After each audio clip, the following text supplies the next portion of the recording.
IT മേഖലയിൽ പ്രഗത്ഭയായ പെൺകുട്ടി സംരംഭം തുടങ്ങി. ജീവിക്കാൻ സമ്മതിക്കില്ലേ EP ജയരാജൻ? സഖാവ് ഉണർന്നല്ലോ.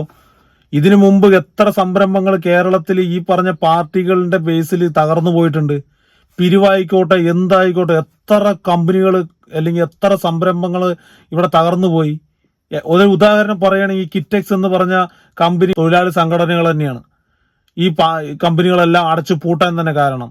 പാർട്ടി നേതാക്കന്മാരുടെ മക്കളും മരുമക്കളും ചെയ്തത് മാത്രമല്ല കമ്പനിയും ബിസിനസ്സും, മറ്റുള്ള സാധാരണക്കാരും ചെയ്യുന്നത് ഇതേപോലുള്ള ബിസിനസ്സും കാര്യങ്ങളൊക്കെ തന്നെയാണ്. അവരും ഒരു പ്രതീക്ഷകൾ കൊണ്ട് തന്നെയാണ് കേരളത്തിൽ ഓരോ സംരംഭങ്ങൾ തുടങ്ങുന്നത്. പക്ഷേ ഇവിടെയുള്ള കുറെ താഴത്തുള്ള കുറെ സംഘടനകളുണ്ട്, തൊഴിലാളി സംഘടനകൾ. അവരൊന്നും നേരെ പോകാൻ അനുവദിക്കില്ല.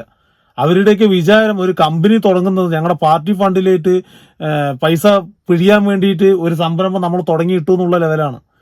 ഒരു സംരംഭം തുടങ്ങുമ്പോൾ അന്ന് പൈസ നമുക്ക് വലിച്ചെടുക്കാന്നുള്ള ലെവലാണ്